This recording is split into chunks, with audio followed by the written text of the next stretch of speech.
Some basic concepts में थोड़ा सा आगे बढ़ते हैं। आज हम जो डिस्कस करने वाले हैं, आज हम बेसिकली ये डिस्कस करेंगे कि भाई जो ये हमारे कंपाउंड्स बनते हैं, तो हमारे जो बेसिकली एलिमेंट्स हैं वो किस तरीके से मिलते हैं और कंपाउंड्स बनाते हैं।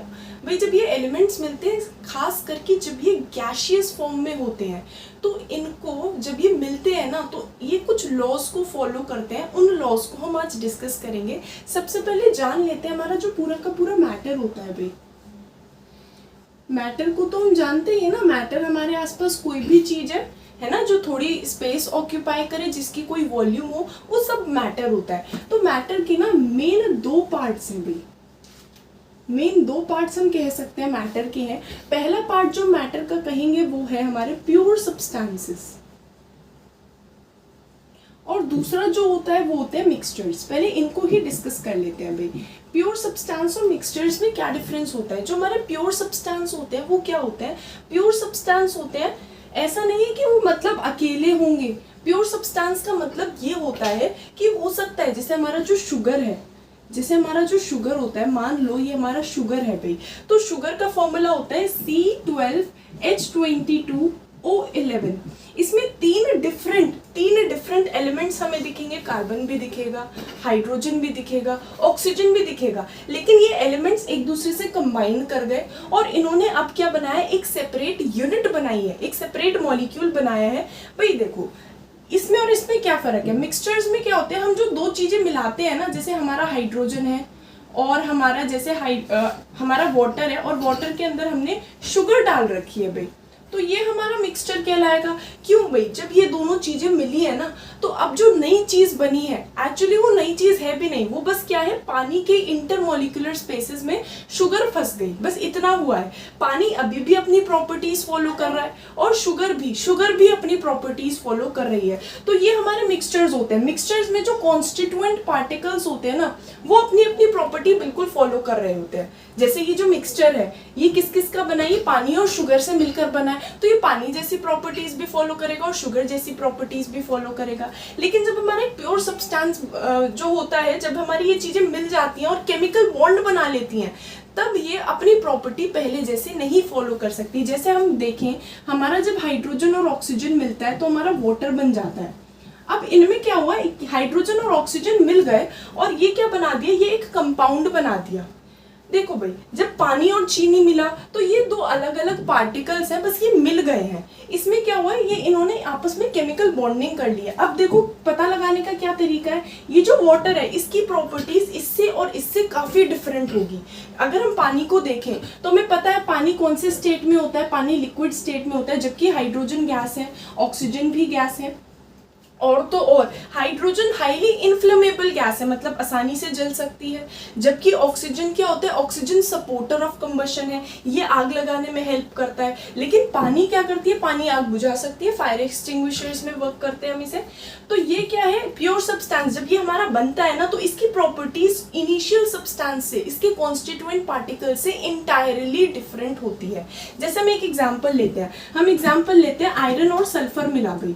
अगर आयरन और सल्फर मिला और आयरन सल्फाइड बना दिया, तो ये आयरन सल्फाइड जो है ये एक टाइप का प्योर सब्सटेंस है। लेकिन अगर हम इसे हीट ना करते, सिर्फ आयरन और सल्फर को ऐसे ही मिला देते, तो ये जो इनका मिक्सचर बनता, तो ये जो हमारे प्योर सब्सटेंसेस होते हैं, ये क्या होते हैं, ये ना दो टाइप के हैं भाई। ये प्योर सब्सटेंसेस हम दो टाइप के कह सकते हैं। या तो प्योर सब्सटेंस क्या होते हैं, प्योर सब्सटेंस या तो एलिमेंट होता है और या फिर होता है कंपाउंड। पहले तो एक छोटी सी बात जान लेते हैं, ये एलिमेंट, कंपाउंड, एटम और एक चीज और होती है मॉलिक्यूल। इन चार टर्म्स में ना जल्दी से डिफरेंस समझ लेते हैं। ये चार टर्म्स में डिफरेंस क्या है, क्या हमें पता है एटम, एलिमेंट, मॉलिक्यूल, कंपाउंड में क्या डिफरेंस होता है भाई, हमें पता होना चाहिए कि ये जो हमारा एटम होता है, एटम क्या होता है, एटम ना अकेला होता है। जैसे कि कार्बन अकेला है तो ये कार्बन का एटम कहलाएगा। जब ये और चीजों से मिलने लगेगा तो ये मॉलिक्यूल बन जाएगा, जैसे H2 का मॉलिक्यूल होता है। एटम हो सकता है इंडिपेंडेंटली एग्जिस्ट करे, हो सकता है ना भी कर सके। किसी किसी के एटम इंडिपेंडेंटली एग्जिस्ट कर सकते हैं, किस किस के, या तो मेटल्स के अकेले एग्जिस्ट करते हैं, या कार्बन के, या फिर हमारी नोबल गैसेस के। इनके एटम्स इंडिपेंडेंटली एग्जिस्ट कर सकते हैं, मतलब अकेले रह सकते हैं। तो इनके तो एटम्स रह पाते हैं, लेकिन ज्यादातर चीजें कैसी होती है, H2, F2, Cl2, O2, Br2, इस फॉर्म में, N2, ऐसी फॉर्म में रहती है। तो ये हमारे कंपाउंड्स हो, ये हमारे क्या होते हैं, ये हमारे मॉलिक्यूल होते हैं। तो एटम और मॉलिक्यूल में तो बेसिक ये डिफरेंस है कि एटम अकेला होता है, एटम्स जब केमिकल बॉन्डिंग करने लगते हैं तो वो मॉलिक्यूल बना लेते हैं। दो से ज्यादा एटम्स इकट्ठा होते हैं, आपस में बॉन्डिंग करते हैं तो मॉलिक्यूल बन जाता है। लेकिन इस एटम और एलिमेंट में क्या फर्क है, और मॉलिक्यूल और कंपाउंड में क्या फर्क है, कोई फर्क नहीं है। हम ऐसा भी कह सकते हैं कि हमारा कार्बन एटम है, और ऐसा भी कह सकते हैं कि कार्बन एलिमेंट है। तो इन दो बातों में क्या फर्क होगा, कार्बन एटम और कार्बन एलिमेंट में क्या डिफरेंस है भाई। कार्बन एटम और कार्बन एलिमेंट में बेसिक ये डिफरेंस है कि जैसे हम डायमंड कहते हैं ना, कि डायमंड कार्बन का एलिमेंटल फॉर्म है। डायमंड को हम कार्बन की एलिमेंटल फॉर्म क्यों कहते हैं, क्योंकि डायमंड में अकेले कार्बन है, बहुत सारे कार्बन्स हैं, है ना। तो वो हमारा क्या हो जाता है, वो हमारा एलिमेंट में ना, एलिमेंट में बहुत सारे एटम्स होते तो हैं, एक एलिमेंट में बहुत सारे एटम्स हमें दिखेंगे, लेकिन वो एटम्स आपस में बॉन्डेड नहीं होते। अगर वो एटम एक दूसरे से बॉन्ड भी कर जाए तो वो मॉलिक्यूल बनाएंगे, और जब बहुत सारे मॉलिक्यूल एक ही जगह पर होंगे तो उसे कंपाउंड कहेंगे। जैसे वाटर का कंपाउंड है और वाटर का मॉलिक्यूल है, इन दोनों में क्या फर्क है भाई, वाटर का मॉलिक्यूल और वाटर के कंपाउंड में क्या फर्क होता है। वाटर का मॉलिक्यूल, वाटर का कंपाउंड में ये फर्क होता है कि अगर हम वाटर का मॉलिक्यूल कह रहे हैं तो एक मॉलिक्यूल ऑफ वाटर की बात कर रहे हैं। जैसे पानी पूरा बकेट में भरा हुआ है तो हम उसे कहते हैं वाटर कंपाउंड है, क्योंकि इसमें बहुत सारे मॉलिक्यूल्स है ना। तो बस इतना सा डिफरेंस होता है। हम ऐसा कह सकते हैं कि जो चीज कंपाउंड है वो मॉलिक्यूल्स भी है, लेकिन जब बहुत सारे मॉलिक्यूल्स होते हैं एक ही जगह पर तो उसे कंपाउंड बोल दिया जाता है, और बहुत सारे एटम्स एक जगह होंगे तो उसे एलिमेंट बोल दिया जाएगा। अगर कोई पूछे कि एलिमेंट का जो सिंबल है वो क्या रिप्रेजेंट करता है, वो एटम को रिप्रेजेंट करता है, क्योंकि जैसे अगर हम कार्बन एलिमेंट की बात करें उसे सी से डिनोट करेंगे तो वो सी एटम है। ऐसे ही एक मॉलिक्यूल, एक कंपाउंड जो होता है, कंपाउंड का जो फॉर्मूला होता है, कंपाउंड का फॉर्मूला वो मॉलिक्यूल को रिप्रेजेंट करता है। जैसे एक कंपाउंड ले लिया वाटर, वाटर कंपाउंड का फॉर्मूला क्या होगा, H2O, जो कि मॉलिक्यूल है।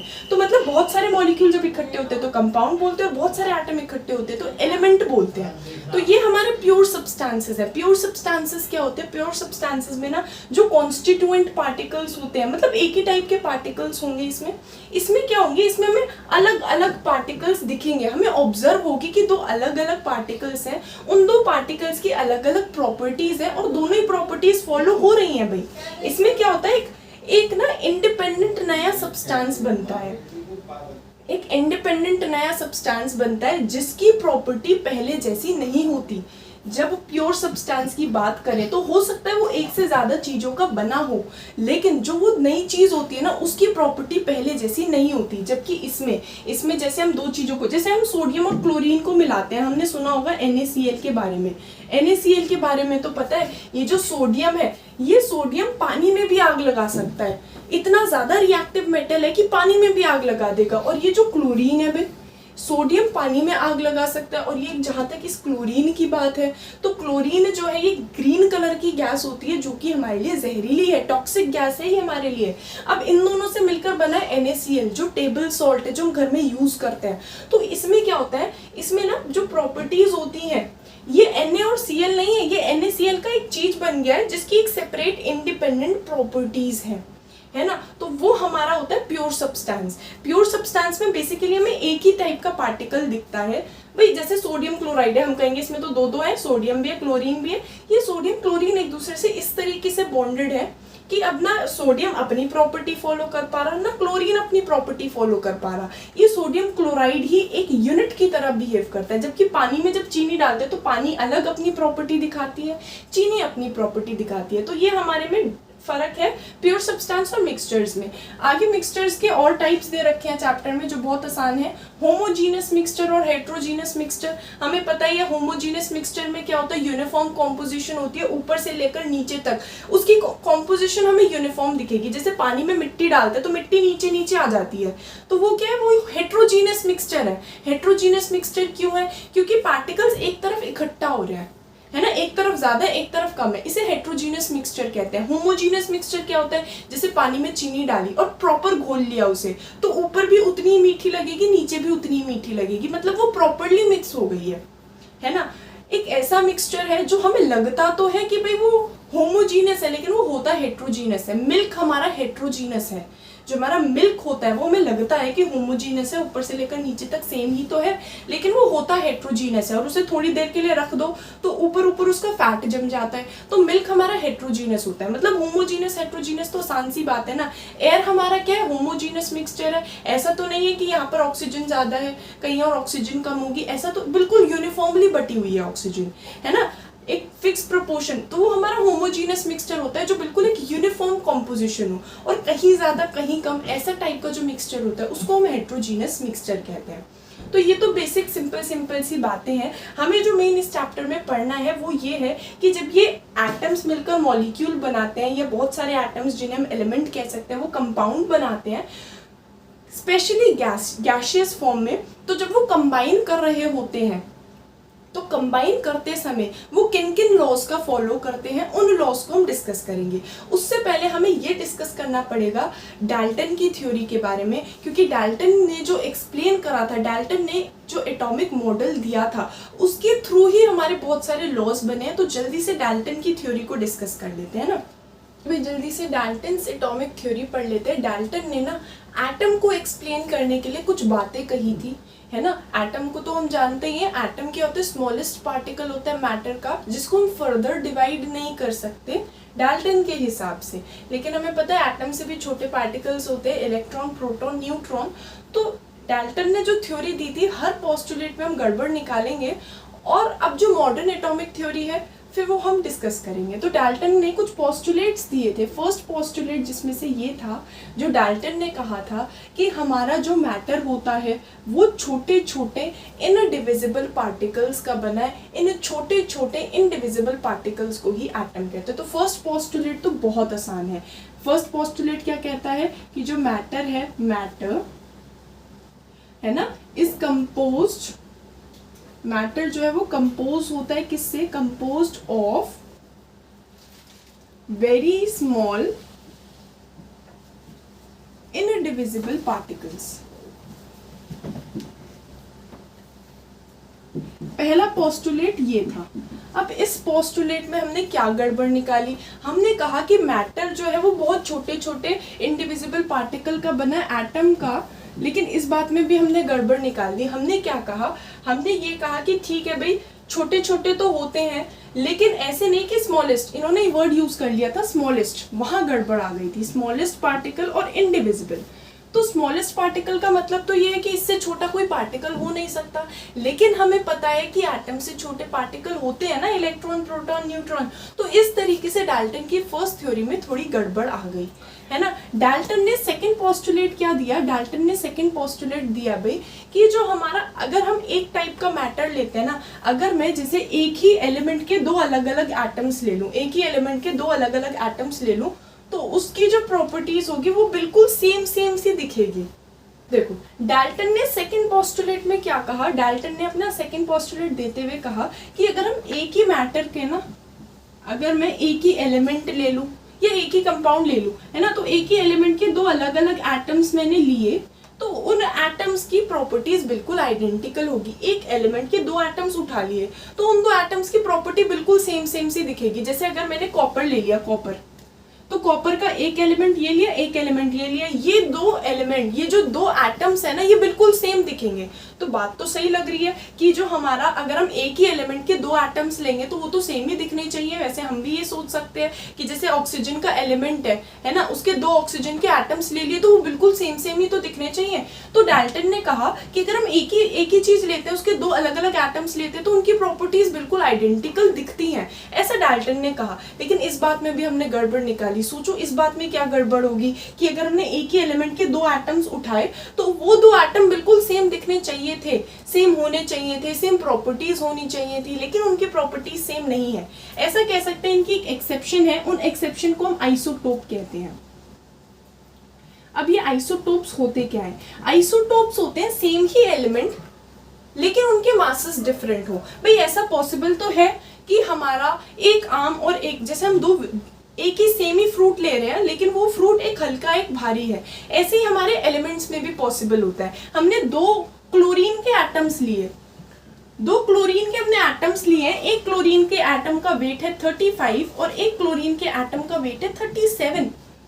तो भाई जब हमने एक ही एलिमेंट के दो एटम्स उठाए तो वो बिल्कुल सेम दिखने चाहिए थे, ये भी क्लोरीन है ये भी क्लोरीन है, आइडेंटिकल दिखने चाहिए थे, मास वगैरह सब सेम होना चाहिए था, लेकिन इनका मास सेम नहीं था, एक हल्का था एक भारी था, एक 35 मास वाला था एक 37 मास वाला था। तो इनकी प्रॉपर्टीज, इनकी कौन सी प्रॉपर्टीज, आइसोटोप की देखो केमिकल प्रॉपर्टीज सब सेम होती है, दोनों ही नॉन मेटल्स होंगे, लेकिन इनकी कौन सी प्रॉपर्टी डिफरेंट कर जाएगी, इनकी जो प्रॉपर्टी डिफर कर जाएगी वो है फिजिकल प्रॉपर्टी, क्योंकि इनका मास डिफरेंट है, एक हल्का एक भारी है। हमें पता है भारी वाली चीज का जो मेल्टिंग पॉइंट बॉइलिंग पॉइंट होता है वो भी ज्यादा होता है ना, जो भारी चीज है उसे मेल्ट करना बॉइल करना डिफिकल्ट होगा, जो हल्की चीज है उसे मेल्ट करना बॉइल करना आसान होगा। तो इस तरीके से इनकी फिजिकल प्रॉपर्टीज डिफरेंट होने लगी। तो डाल्टन की सेकेंड पोस्टुलेट में भी हमने गड़बड़ निकाल ली। डाल्टन ने क्या कहा था कि भाई अगर हम एक ही एलिमेंट के दो एटम्स उठाते हैं उनकी प्रॉपर्टी बिल्कुल सेम दिखेगी। हमने क्या कहा, नहीं भाई कुछ चीजें होती है जिन्हें आइसोटोप कहते हैं। आइसोटोप क्या होते हैं, एक ही एलिमेंट के दो एटम्स उठाए लेकिन वो दो एटम बिल्कुल आइडेंटिकल नहीं है, उनमें किस चीज का डिफरेंस है, उनमें मास का डिफरेंस है। आइसोटोप को हम ऐसा याद कर सकते हैं, एक हल्का क्लोरीन एक भारी क्लोरीन, इसका एक ही मेन एग्जाम्पल है, और भी एग्जाम्पल होते हैं, ये सबसे बेस्ट एग्जाम्पल माना जाता है क्योंकि इसमें ना ये हमारा पता है कितने % पाया जाता है, ये 75% पाया जाता है और ये 25% पाया जाता है। बाकियों के आइसोटोप्स देखेंगे, जैसे हाइड्रोजन के भी 3 आइसोटोप्स होते हैं, 1H1 1H2 1H3, इसमें ये 99.99% होता है, बाकी 0.01% होते हैं ये दोनों, तो बहुत ही कम प्रोपोर्शन है ना, ज्यादा फर्क नहीं पड़ेगा। तो ये हमारे आइसोटोप्स रहे। आइसोटोप्स का बेस्ट एग्जांपल क्लोरीन का ही रहता है। क्लोरीन के दो आइसोटोप्स हैं, एक हल्का क्लोरीन एक भारी क्लोरीन। फिर डाल्टन ने आगे कोशिश करी, डाल्टन ने कहा कि भाई अगर हम दो बिल्कुल डिफरेंट चीजें लेंगे ना तो उनके एटम्स बिल्कुल डिफरेंट होंगे। जैसे मैंने एक ऑक्सीजन ले लिया एक सोडियम ले लिया तो उनकी प्रॉपर्टीज तो बिल्कुल अलग होनी चाहिए, ये बात भी बिल्कुल सही लग रही है, लेकिन इस बात में भी गड़बड़ आई। अगर मैं दो बिल्कुल डिफरेंट चीजें लेती हूँ तो उनकी प्रॉपर्टीज सेम भी हो सकती हैं। क्या ऐसा पॉसिबल नहीं है कि मैंने एक आम लिया और एक कोई दूसरा फ्रूट लिया लेकिन उनका वेट सेम हो गया, सारी प्रॉपर्टीज डिफरेंट है, टेस्ट डिफरेंट है, कलर डिफरेंट है, स्ट्रक्चर डिफरेंट है, लेकिन उनका मास सेम हो गया। ऐसी चीजों को ही हम आइसोबार्स कहते हैं। आइसोबार्स, आइसोबार्स क्या होते हैं, आइसोबार्स ऐसे एलिमेंट्स होते हैं जो मतलब बिल्कुल अलग होते हैं, जिनकी प्रॉपर्टीज बिल्कुल डिफरेंट है लेकिन मास सेम है। देखो आइसोटोप तो वो थे, आइसोटोप क्या थे कि दो सेम चीजें जिनका मास डिफरेंट है, बिल्कुल सेम ही चीजें हैं लेकिन एक हल्का वाला एक भारी वाला है। आइसोबार्स क्या होते हैं, आइसोबार्स इसका भी एक एग्जांपल याद रखेंगे, एक होता है कैल्शियम और एक होता है आर्गन, बिल्कुल डिफरेंट चीजें हैं। कैल्शियम मेटल होता है, आर्गन क्या होता है, नोबल गैस होता है, बिल्कुल डिफरेंट चीजें हैं लेकिन दोनों का मास सेम है भाई, दोनों का मास 40 है, दोनों का ही मास 40 है। तो ये मतलब ये पोस्टुलेट भी गलत हो गया।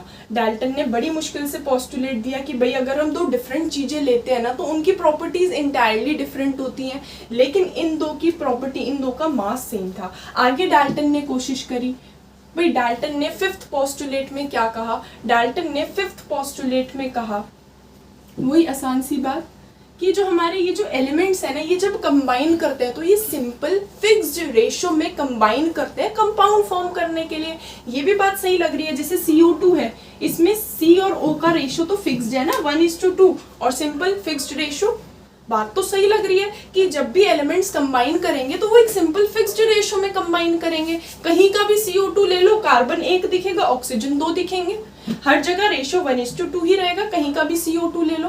तो भाई डाल्टन ने क्या कहा, डाल्टन ने कहा कि ये जो एलिमेंट्स है ना ये सिंपल फिक्स्ड रेशो में कंबाइन करते हैं मॉलिक्यूल बनाने के लिए, लेकिन इस बात में भी दिक्कत आई। अब बताओ इस बात में क्या दिक्कत आ सकती है, ये बात तो बिल्कुल जेन्युइन लगती है ना कि जो हमारे जो एटम्स हैं वो एक सिंपल फिक्स्ड रेशो में मिल रहे होंगे कंपाउंड बनाने के लिए, लेकिन इस बात में भी गड़बड़ आई। सोचो इस बात में क्या गड़बड़ होगी। एक कंपाउंड होता है शुगर, शुगर का फॉर्मूला जल्दी बताओ, शुगर का फॉर्मूला होता है C12H22O11। ये रेशो फिक्स तो है, कहीं की भी चीनी ले लो रेशो यही दिखेगा, लेकिन सिंपल कहाँ है, इसमें रेशो देखो क्या है, रेशो है 12:22:11। ये रेशो भाई फिक्स्ड तो है, यही रेशो रहेगा, कहीं पर भी हम चले जाएं, कहीं की भी चीनी हो, रेशो तो यही रहेगा। लेकिन ये सिंपल नहीं है, ये रेशो सिंपल थोड़ी है। सिंपल रेशो क्या होता है? 1:2, 2:3। ये रेशो सिंपल नहीं है भाई। फिर डाल्टन ने लास्ट पोस्टुलेट दिया। डाल्टन ने लास्ट पोस्टुलेट ये दिया, बहुत आसान सा है, मास can neither be created nor be destroyed भाई, कि मास को हम क्रिएट या डिस्ट्रॉय नहीं कर सकते, ये डाल्टन ने बोला। लेकिन इस बात में भी गड़बड़ है। अब सोचो इस बात में क्या गड़बड़ है? क्या हमारा मास हम क्रिएट या डिस्ट्रॉय कर सकते हैं? हाँ भाई, हम मास को क्रिएट और डिस्ट्रॉय कर सकते हैं। ऐसा हम एटॉमिक बॉम्ब में यूज करते हैं। हम क्या करते हैं एटॉमिक बॉम्ब में? हम क्या करते हैं, हम मास को एनर्जी में कन्वर्ट कर लेते हैं। ये सबसे पहले आइंस्टाइन ने बताया था कि मास को एनर्जी में कन्वर्ट करा जा सकता है अगर हम उस मास को लाइट की स्पीड से भगाएं, तो वो जो मास है वो एनर्जी में कन्वर्ट हो जाएगा। तो भाई हमारा फिफ्थ जो डाल्टन ने पोस्टुलेट दिया था वो था मास can neither be created nor be destroyed. आसान सा था, लेकिन इसमें भी हमने गड़बड़ निकाल दी। हमने कहा नहीं भाई, मास को क्रिएट या डिस्ट्रॉय करा जा सकता है। एटॉमिक बॉम्ब में, न्यूक्लियर रिएक्टर्स में हम ऐसा करते हैं। इतनी सारी एनर्जी आई कहाँ से है? वो उसमें हुआ क्या है, वो जो मैटर है ना, उस मैटर से क्या प्रोड्यूस हुआ है? एनर्जी प्रोड्यूस हुई है, जो very high amount of energy होती है। चलो भाई, ये जल्दी से इक्वेशन लेते हैं। हम इथेन का कंबशन कर रहे हैं, CO2 और H2 हमारा प्रोड्यूस हो रहा है, तो हमें प्रूव करना है पूरी equation law of conservation of mass के हिसाब से है। मतलब जितना मास रिएक्टेंट का होगा उतना ही मास प्रोडक्ट का भी होगा, ये बात हमें प्रूव करनी है। तो ये बात प्रूव करने से पहले हमें इक्वेशन को बैलेंस करना पड़ता है। अब इक्वेशन को बैलेंस करने के लिए जो हम सीक्वेंस फॉलो करते हैं, सबसे पहले हम देखते हैं कि ऑक्सीजन हर जगह इवन नंबर में होने चाहिए।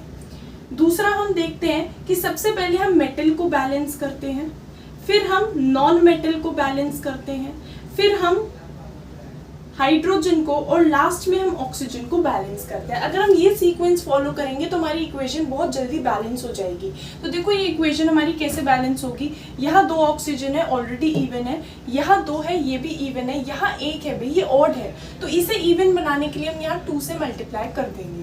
फिर हम किसको बैलेंस करते हैं? फिर हम बैलेंस करते हैं मेटल को। मेटल तो इनमें से कोई भी नहीं दिख रहा।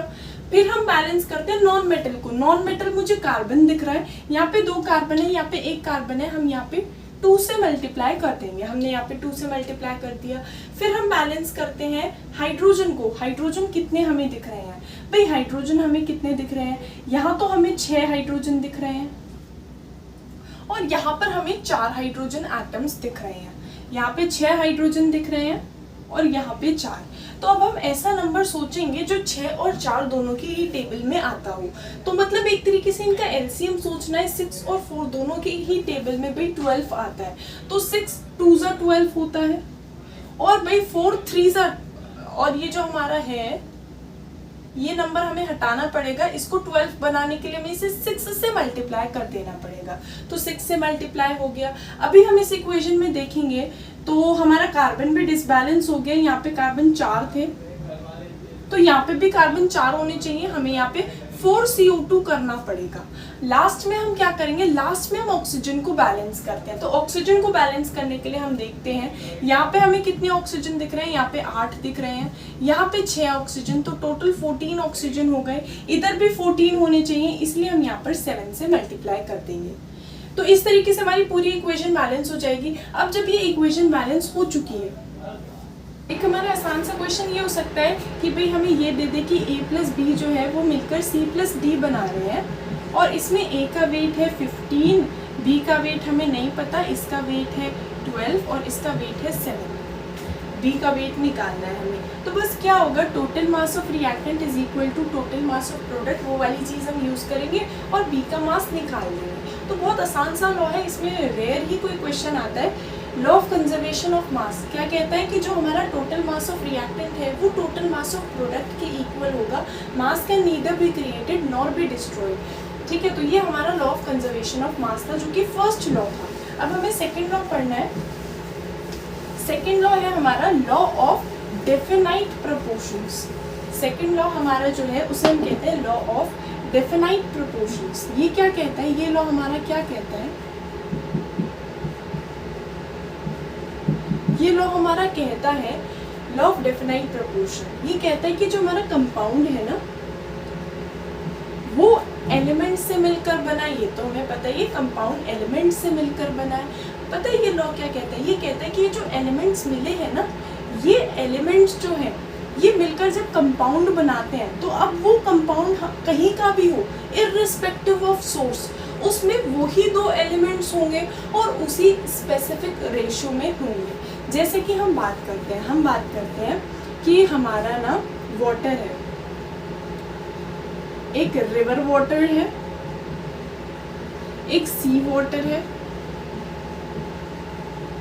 ठीक है, एक टैप वाटर है। मैं पानी कहीं का भी हो, इंडिया का हो, अमेरिका का हो, कहीं का भी पानी हो, उसमें क्या होगा? उसमें हाइड्रोजन होगा, उसमें ऑक्सीजन होगा, और हाइड्रोजन और ऑक्सीजन का रेशो भी फिक्स होगा कि भाई 2 हाइड्रोजन 1 ऑक्सीजन, यही दिखेंगे हमें कहीं का भी पानी हो। भाई ऐसे ही CO2, कहीं का भी CO2 हो, कोई फर्क नहीं पड़ता। भाई CO2 में हमें क्या दिखेगा कि वही 2 एलिमेंट्स दिखेंगे, कार्बन और ऑक्सीजन, और उसी स्पेसिफिक रेशो में दिखेंगे। किस रेशो में? 1:2, एक कार्बन 2 ऑक्सीजन से ही मिला हुआ होगा। तो ये हमारा लॉ ऑफ डेफिनाइट प्रोपोर्शंस है कि भाई लॉ ऑफ डेफिनाइट प्रोपोर्शंस क्या कहता है कि हमारा जो कंपाउंड बनता है वो एलिमेंट्स के मिलने से बनता है। ये जो एलिमेंट्स हमारे कंबाइन करते हैं ना, तो ये क्या है? ये अब हम ये जो कंपाउंड है ये कहीं का भी देख लें, इर्रिस्पेक्टिव ऑफ सोर्स, मतलब सोर्स पर डिपेंड नहीं करता है ना, तो कहीं का भी हम ले ले वो कंपाउंड, उसमें वही 2 एलिमेंट्स पाए जाएंगे, वही 2 एलिमेंट्स और उसी स्पेसिफिक रेशो में पाए जाएंगे, है ना, वही 2 एलिमेंट्स पाए जाएंगे भाई, और उसी स्पेसिफिक रेशो में पाए जाएंगे। तो ये हमारा लॉ ऑफ डेफिनाइट प्रोपोर्शंस है ना। लॉ ऑफ डेफिनाइट प्रोपोर्शंस क्या कहता है कि जो हमारा कंपाउंड होता है इर्रिस्पेक्टिव ऑफ सोर्स, उसमें वही 2 एलिमेंट्स होंगे और उसी स्पेसिफिक रेशो में होंगे, उसी स्पेसिफिक रेशो में होंगे। ऐसा नहीं होगा कि भाई अमेरिका में पानी का कुछ और फॉर्मूला हो जाएगा, H2O2 हो जाएगा, ऐसा तो कुछ नहीं होने का, है ना। वाटर के फॉर्मूले में तो यही होगा, हर बार 2 हाइड्रोजन 1 ऑक्सीजन से मिला हो, वो कहीं का भी वाटर हो, उसमें वही 2 एलिमेंट्स होंगे, हाइड्रोजन और ऑक्सीजन, और उसी स्पेसिफाइड रेशो में होंगे। तो ये हमारा है लॉ ऑफ डेफिनाइट प्रोपोर्शंस। इस पे मैं एक क्वेश्चन ट्राई कर लेते हैं लॉ ऑफ डेफिनाइट प्रोपोर्शंस पे। क्वेश्चन बड़ा सिंपल सा है। ये क्वेश्चन है कि हमारे 2 एक्सपेरिमेंट्स रहे थे, फर्स्ट एक्सपेरिमेंट और सेकंड एक्सपेरिमेंट। हमने 2 कंपाउंड लिए कैल्शियम ऑक्साइड के, उसमें हमने देखा कि फर्स्ट वाला जो CaO हमने लिया था ना, फर्स्ट वाला CaO लिया था, उसमें कैल्शियम हमने कितना देखा? 0.243 ग्राम कैल्शियम देखा, और पूरा का पूरा जो कंपाउंड का वेट था, पूरा कैल्शियम ऑक्साइड का वेट था, वो था 0.403 ग्राम। दूसरा कैल्शियम ऑक्साइड लिया हमने, उसमें हमने क्या देखा कि कैल्शियम का वेट है 0.182 ग्राम, जबकि पूरा जो CaO है उसका वेट है 0.302 ग्राम। ठीक है, तो ये क्वेश्चन था हमारा, हमें ये प्रूव करना है कि लॉ ऑफ डेफिनाइट प्रोपोर्शन है। लॉ ऑफ डेफिनाइट प्रोपोर्शन 2 चीज़ें कहता है कि जो हमारा कंपाउंड है इर्रिस्पेक्टिव ऑफ द सोर्स, हो सकता है ये CaO दूसरी जगह से मिला हो, ये CaO दूसरी जगह से मिला हो, ये CaO हमें CaCO3 के तोड़ने से बना है, और ये CaO किसी और तरीके से मिला है, तो मतलब वो उस पर नहीं डिपेंड करता कि हमें ये कैसे मिला है। अब जो ये CaO बना है ना, ये उन्हीं 2 एलिमेंट से मिलकर बना है, कैल्शियम और ऑक्सीजन, और उसके भी स्पेसिफिक रेशो से, मतलब इसमें जो कैल्शियम और ऑक्सीजन का रेशो होगा और इसमें जो कैल्शियम और ऑक्सीजन का रेशो होगा वो फिक्स्ड होगा। तो आसान सा क्वेश्चन है, एक बार ट्राई कर लेते हैं। देखो कैल्शियम हमारा इतना है, ऑक्सीजन हमें नहीं पता, लेकिन पूरे के पूरे कंपाउंड का वेट इतना है, तो भाई ऑक्सीजन का वेट होगा कितना, इसमें से हम इसको सब्ट्रैक्ट कर देंगे, है ना, तो हमें ऑक्सीजन का वेट पता चल जाएगा। हमें ये पता है कि कैल्शियम ऑक्साइड का वेट इतना है, हमें पता है कैल्शियम का वेट कितना है, ऑक्सीजन का वेट, इन दोनों को माइनस करके निकाल लेंगे हम लोग। तो 3 में से 3 गया 0, ये आएगा 10 में से 4 गया 6, ये 3 में से 1 गया, 3 में से 2 गया 1, ऐसे इसका निकालेंगे, इसका कैसे निकालेंगे? 2 में से 2 गया 0, 10 में से 8 गया 2, और 2 में से 1 गया 1। तो दोनों में हमने ऑक्सीजन निकाल लिया। कैसे निकाला? कोई मुश्किल बात थोड़ी थी। कैल्शियम ऑक्साइड का जो वेट था ना और जो कैल्शियम का वेट था, दोनों को सब्ट्रैक्ट करा, हमें ऑक्सीजन का वेट पता चल गया।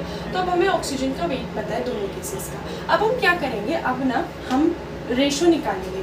फर्स्ट एक्सपेरिमेंट में कैल्शियम कितना है? फर्स्ट एक्सपेरिमेंट में कैल्शियम है 0.243 और ऑक्सीजन कितना है 0.160। इसको जब हम सॉल्व करेंगे अप्रॉक्सीमेटली 1.5 आएगा। अब ऐसे ही हम दूसरे एक्सपेरिमेंट में ले, कैल्शियम कितना है? कैल्शियम हमें दिख रहा है 0.182, ऑक्सीजन कितना दिख रहा है 0.120, ये भी 1.5 आएगा।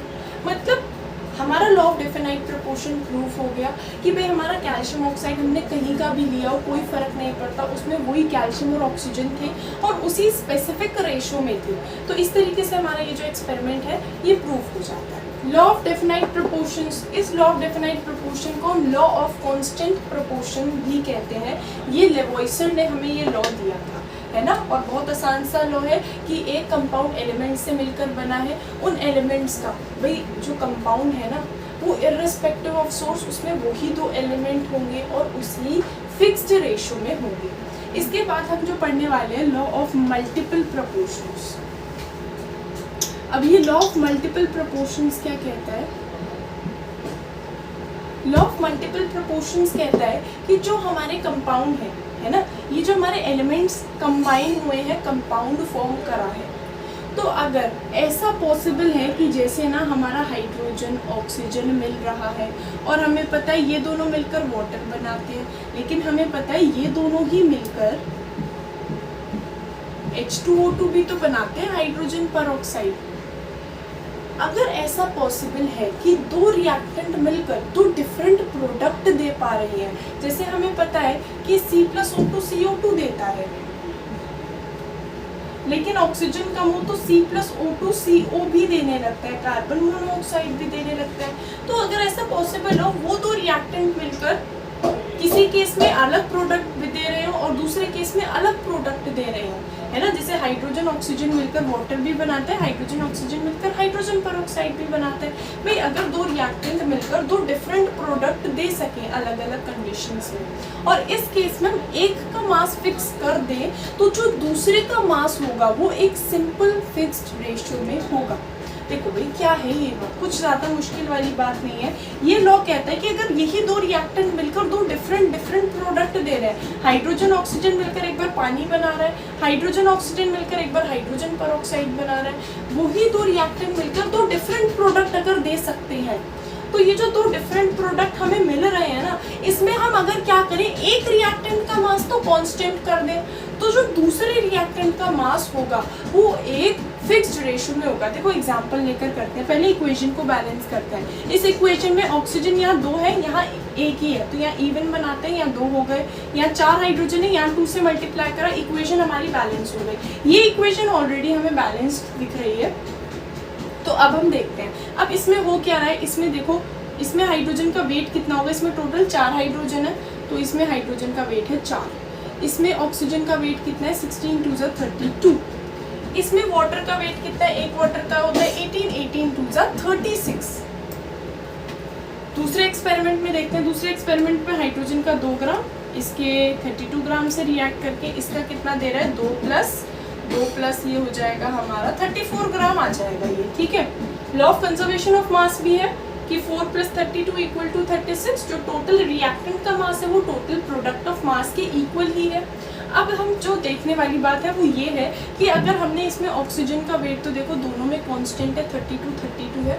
अगर एक रिएक्टेंट का मास कांस्टेंट है भाई, ठीक है, तो जो दूसरा रिएक्टेंट है ना उसका जो मास का रेशो होगा वो एक सिंपल फिक्स्ड रेशो होगा। देखो इसमें हाइड्रोजन कितना है 4 है, इसमें हाइड्रोजन कितना है 2 है, इसका रेशो एक सिंपल सा रेशो ही तो आ गया 2:1। एक और देखते हैं, है ना, इसमें देखो कार्बन ऑक्सीजन मिलकर CO2 बना रहे हैं, इसमें कार्बन ऑक्सीजन मिलकर कार्बन मोनोऑक्साइड बना रहे हैं। इक्वेशन को बैलेंस करेंगे, ये तो ऑलरेडी बैलेंस्ड है, इसको बैलेंस करने के लिए देखो यहाँ 2 से मल्टीप्लाई करेंगे, लेकिन 2 कार्बन हो गए, यहाँ भी 2 से मल्टीप्लाई करेंगे, इक्वेशन बैलेंस हो जाएगी।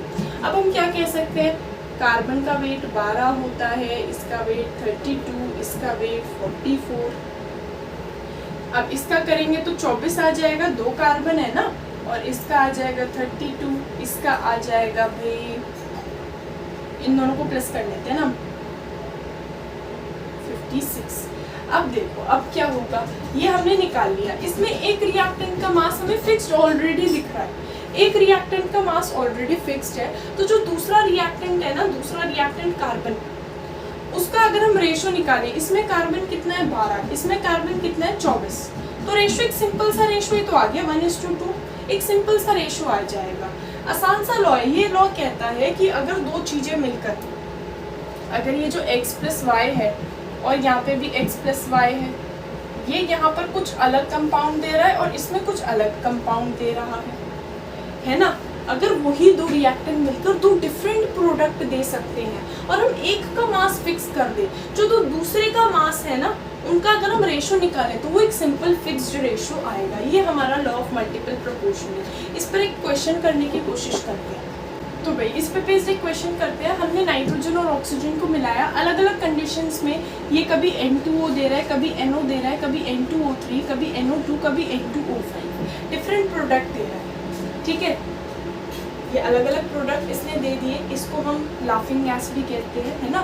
तो कभी ये N2O दे रहा है, कभी ये NO दे रहा है, कभी ये N2O3 दे रहा है, कभी NO2, कभी N2O5, डिफरेंट प्रोडक्ट। वही दो रिएक्टेंट मिलकर डिफरेंट प्रोडक्ट दे रहे हैं।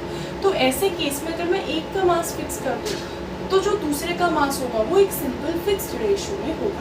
देखो भाई करते हैं। इसमें देखो नाइट्रोजन का वेट कितना होगा। नाइट्रोजन का वेट इसमें मुझे पता है कितना दिखेगा, 14 2 28 दिखेगा। और ऑक्सीजन कितना है, 16।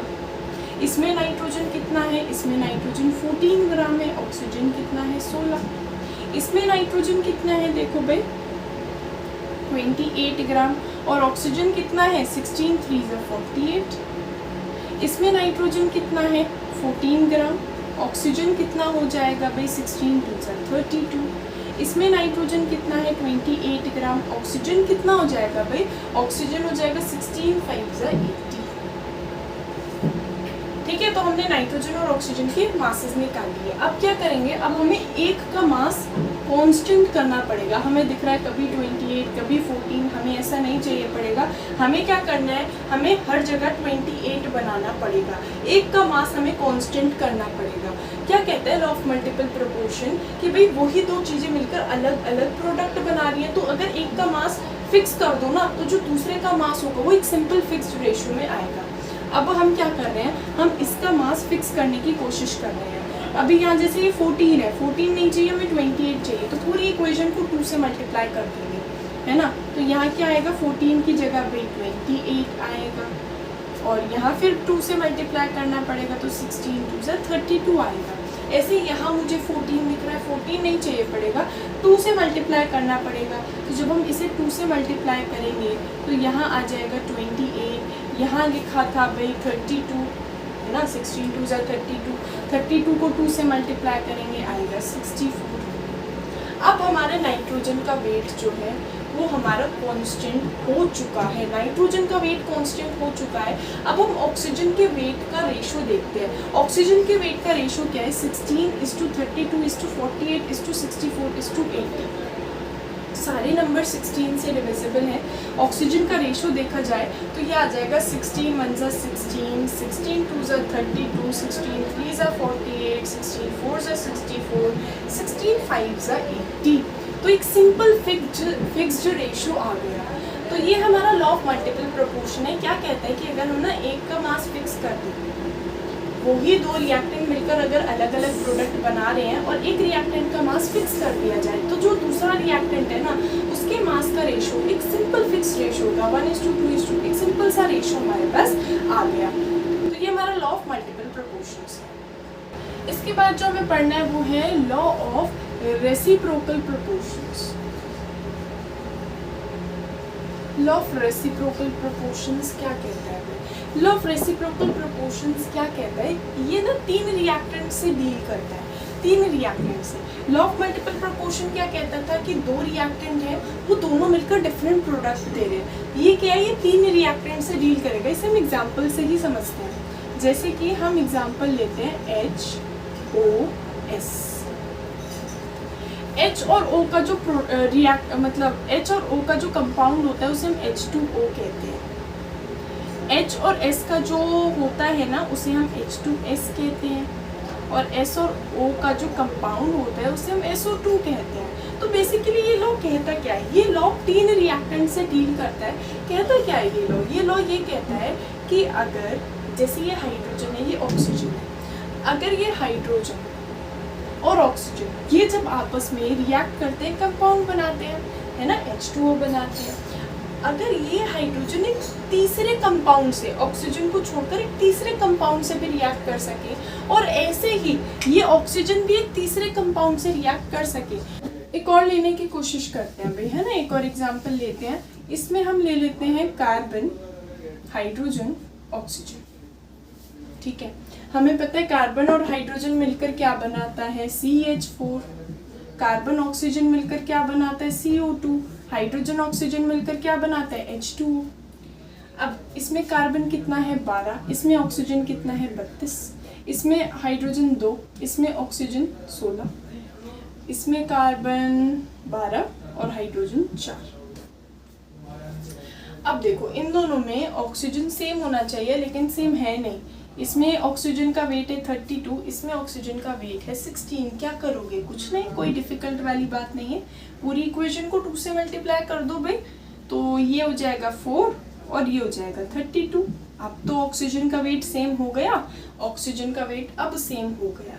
अब देखो, अब कार्बन और हाइड्रोजन का क्या है ना, कार्बन कितना है 12, हाइड्रोजन कितना है 4। ठीक है, और ये एक्चुअली किस रेशो में कंबाइन कर रहे हैं, ये एक्चुअली भी 12:4 के रेशो में कंबाइन कर रहे हैं। सबसे सब कट जाएगा, 1:1 का रेशो आएगा। कहता क्या है ये लॉ कहता है कि अगर दो रिएक्टेंट मिलकर एक कंपाउंड बना रहे हैं, ये रिएक्टेंट जो है ये थर्ड एलिमेंट से मिल सकता है और दूसरा रिएक्टेंट भी थर्ड एलिमेंट से इंडिविजुअली इंटरैक्ट कर सकता है। तो अगर ये जो कॉमन एलिमेंट है इसका मास फिक्स कर दिया जाए, तो इसमें जो रेशो होगा और जो ये जिस रेशो में ये एक्चुअली कंबाइन कर रहे हैं, उन रेशोज का जो रेशो होगा वो एक सिंपल फिक्स्ड रेशो होगा। थोड़ा डिफिकल्ट होता है लॉ ऑफ रेसिप्रोकल प्रोपोर्शंस। कहता क्या है ये लॉ, जैसे ये कार्बन सल्फर दो रिएक्टेंट्स हैं, ये मिलकर एक प्रोडक्ट बना रहे हैं। अगर ये वाला रिएक्टेंट भी ऑक्सीजन से मिल सके, ये भी ऑक्सीजन से मिल सके, और मैं इस ऑक्सीजन का मास सेम कर दूं, तो बाकी जो दो रिएक्टेंट है उनका रेशो निकालूं और इस जिस रेशो में ये एक्चुअली कंबाइन कर रहे हैं उस रेशो को देखूं, उन रेशो का रेशो जब मैं निकालूंगी तो वो एक सिंपल फिक्स्ड रेशो होगा। ये लॉ ऑफ रेसिप्रोकल प्रोपोर्शंस है। इसके बाद हमारे दो लॉज और हैं भाई, एक है गे-लुसाक लॉ, ये हमने पहले ही पढ़ रखा है, और अवोगाड्रो लॉ, वो भी हमने पहले ही पढ़ रखा है। दोनों लॉज बहुत आसान से हैं। अवोगाड्रो लॉ, ये दो लॉ क्या कहते हैं, गे-लुसाक लॉ बहुत आसान सा है, लेकिन ये हमेशा सिर्फ गैसेस के लिए एप्लीकेबल होता है, सिर्फ गैस का लॉ है ये लॉ कहता क्या है, ये लॉ कहता है कि जैसे दो गैसेस मिल रही है, H2 मिला, O2 मिला, H2O बन गया। ये वॉल्यूम्स की बात करता है ना। हम सॉलिड में वॉल्यूम्स की बात नहीं करते, हम गैसेस में वॉल्यूम की बात करते हैं, क्योंकि गैसेस में वॉल्यूम चेंज होती है ना। गैसेस में वॉल्यूम और प्रेशर का बहुत फर्क होता है, तो इसलिए लॉ सिर्फ गैस के लिए ही बना है। ये कहता है कि अगर जैसे गैसेस मिलकर अगर सिर्फ गैस के लिए एप्लीकेबल है कि गैस के रिएक्टेंट्स मिलकर प्रोडक्ट बना रहे हैं भाई, तो इस इक्वेशन को पहले हम बैलेंस कर लेते हैं। यहाँ 2 आएगा, यहाँ 2 आएगा, ये इक्वेशन बैलेंस हो जाएगी। तो गैस कौन कौन है पहले तो ये आइडेंटिफाई करो, ये गैस है, ये गैस है, वाटर तो लिक्विड है, इसको नहीं लेंगे लॉ में, ठीक है। तो ये जो गैसेस है ना, गैसेस ये जिस रेशो में ये गैसेस का जो रेशो होगा वॉल्यूम का, वो 2:1 होगा। इनके स्टोइकोमेट्रिक कोफिशिएंट्स ही है ना, जो ये जो गैसेस होती हैं, गैसेस ये जब कंबाइन कर रही होती हैं, तो जो इनके वॉल्यूम्स का रेशो होता है वो इनके स्टोइकोमेट्रिक कोफिशिएंट ही होता है। आसान सी बात है, वॉल्यूम सिर्फ गैस के लिए ही बात होती है ना, वॉल्यूम्स की सिर्फ गैस में ही बात होती है। जैसे हमें पता है हेबर प्रोसेस, नाइट्रोजन हाइड्रोजन मिलकर भाई अमोनिया बना देता है। अब ये तो तीनों ही गैसेस है, तो भाई इस गैस हम कह सकते हैं इसका 1 वॉल्यूम इसकी 3 वॉल्यूम से मिलकर इसका 2 वॉल्यूम देगा। ये जो इसके स्टोइकोमेट्रिक कोफिशिएंट्स है ना, वो ही इसके वॉल्यूम का रेशो बन जाता है। तो गे-लुसाक लॉ बेसिकली क्या कहता है कि अगर गैसेस मिलकर प्रोडक्ट बना रही हैं, तो उनकी जो वॉल्यूम्स का रेशो है वो उसके स्टोइकोमेट्रिक कोफिशिएंट्स के इक्वल होता है। बहुत आसान सा लॉ है, कोई दिक्कत वाली बात नहीं है ना। जैसे और कोई ले लेते हैं, हम ले लेते हैं CH4 + O2 gives CO2 + H2O। इसको बैलेंस करते हैं। सबसे पहले सबसे पहले देखो ऑक्सीजन यहाँ 2 कर देते हैं, इवन कर देते हैं ना, इवन ऑड था, एक ही था। अब देखो, अब सबसे पहले नॉन मेटल को बैलेंस करेंगे, बैलेंस्ड है। हाइड्रोजन को बैलेंस्ड है, ऑक्सीजन को यहाँ 2 है, यहाँ 4 है, तो यहाँ 2 से मल्टीप्लाई करेंगे, इक्वेशन बैलेंस हो जाएगी। हमारी इक्वेशन बैलेंस हो चुकी है। अब ये हमारा ये जो CH4 है, ये गैस है, ये गैस है, ये गैस है, ये गैस है, तो इनके वॉल्यूम्स का रेशो भी यही होगा, है ना, इसके स्टोइचोमेट्रिक कोफिशिएंट्स के इक्वल। इनके वॉल्यूम्स का रेशो इनके स्टोइचोमेट्रिक कोफिशिएंट्स के इक्वल ही होगा। तो जब भी गैसेस कंबाइन करती हैं तो उनका वॉल्यूम का रेशो एक सिंपल फिक्स्ड रेशो होता है, और वो जो वॉल्यूम का रेशो होता है ना, वो उनके स्टोइचोमेट्रिक कोफिशिएंट्स के इक्वल ही होता है। तो बहुत आसान सा लॉ है। इस पे बेस्ड क्वेश्चन क्या आ सकता है, इस पे बेस्ड जैसे कि यही वाला ले लो, है ना, इसमें हमें क्या कह देगा कोई, इसमें हमें कोई कह देगा कि इसका 60 ml है, बताओ बाकी का कितना होगा, है ना, या इसका 60 ml है, बाकी का बताओ। तो हम कैसे कहेंगे, हम कहेंगे इसका तो इसका 2 वॉल्यूम, इसका 1 वॉल्यूम देता है, इसका 2 वॉल्यूम, इसका 1 वॉल्यूम देता है, तो इसका 1/2 देगा, इसका 2 वॉल्यूम, इसका 1 देता है, तो इसका 1, इसका 1/2 देगा, तो इसका 60 क्या देगा, 1/2 × 60, जो कि 30 होता है भाई। तो इसका में 30 पता चल गया। इसका 2 देता है, तो इसका 60 देगा। तो ये आसान सा है ये हमारा, इसको हम कहते हैं गेलुसाक लॉ। इसके बाद जो हमें लास्ट में डिस्कस करना है वो है अवोगाड्रो लॉ। अवोगाड्रो लॉ भी बहुत आसान है। अवोगाड्रो लॉ क्या कहता है, अवोगाड्रो लॉ कहता है, ये भी गैस पर ही बेस्ड है, ये कांस्टेंट प्रेशर पर होता है, प्रेशर कांस्टेंट रखना पड़ता है। अवोगाड्रो लॉ कहता है क्या है कि भाई जैसे ये मैंने लिया, ये 2 मिलीलीटर की टोटल वॉल्यूम थी, इसकी भी 2 मिलीलीटर की टोटल वॉल्यूम थी, तो डिपेंड नहीं करता कौन सी गैस है भाई, इसमें हो सकता है हाइड्रोजन गैस हो। अगर मैं कह रही हूँ ना इसके 2 मिलीलीटर में हाइड्रोजन के 3 मॉलिक्यूल आ पा रहे हैं, तो अमोनिया के भी 3 मॉलिक्यूल आ पाएंगे भाई, इसके 2 मिलीलीटर में अमोनिया के भी 3 ही मॉलिक्यूल आ पाएंगे भाई। अगर वॉल्यूम सेम होती है ना तो कोई फर्क नहीं पड़ता कौन सी गैस है ना। बर्जिलिस ने भी यही बात कही थी, लेकिन बर्जिलिस ने गलत कहा था। बर्जिलिस ने सेम लॉ दिया था, लेकिन उसने एटम्स कहा था कि एटम सेम रहते हैं, एटम सेम नहीं रहते, मॉलिक्यूल सेम रहते हैं। जैसे ये भी 2 मिलीलीटर है, ये भी 2 मिलीलीटर है, हमने ना एक 2 मिलीलीटर का पूरा जार ले लिया, हमने उसमें नोटिस करा कि इसमें तो 3 ऑक्सीजन के मॉलिक्यूल्स हैं, तो ऐसा ही दूसरा जार लें और उसमें अमोनिया भरें, तो अमोनिया के भी 3 ही मॉलिक्यूल्स होंगे गिनती में, है ना। तो ये लॉ क्या कहता है, ये लॉ कहता है ना, ये लॉ कहता है कि अगर सेम वॉल्यूम होगी ना तो सेम नंबर ऑफ मॉलिक्यूल्स होंगे। ये नहीं डिपेंड करता कि कौन सा गैस का नेचर क्या है, अगर सेम वॉल्यूम लेते हैं हम तो सेम नंबर ऑफ मॉलिक्यूल्स होंगे। बर्जिलिस ने कहा था सेम नंबर ऑफ एटम्स होंगे, एटम्स थोड़ी सेम होंगे। इसमें टोटल एटम अगर हम गिने तो 2, 4, 6, एक H2 में 2 हाइड्रोजन के एटम है ना, तो टोटल 6 एटम्स हैं इसमें, जबकि इसमें 6 एटम्स थोड़ी आएंगे, इसमें एटम्स आएंगे 1 + 3 4, 4 × 1 = 4, 4 × 2 = 8, 4 × 3 = 12। इसमें टोटल 12 एटम्स आएंगे जब हम काउंटिंग करेंगे। तो एटम सेम नहीं रहते, मॉलिक्यूल सेम रहते। तो अवोगाड्रो ने सही बात कही थी। अवोगाड्रो ने क्या कहा था कि अगर हम भाई सेम वॉल्यूम लेते हैं तो जो गैसेस के नंबर ऑफ मॉलिक्यूल्स होंगे वो भी सेम ही रहेंगे, वो भी हमारे सेम ही रहेंगे, ठीक है। और जितनी ज्यादा वॉल्यूम लेंगे ये तो हम समझ ही सकते हैं। अगर हमने 4 मिलीलीटर का ले लिया तो फिर उसमें क्या हो जाएंगे, इसके डबल हो जाएंगे ना, उसमें फिर 6 मॉलिक्यूल्स हमें दिखने लगेंगे।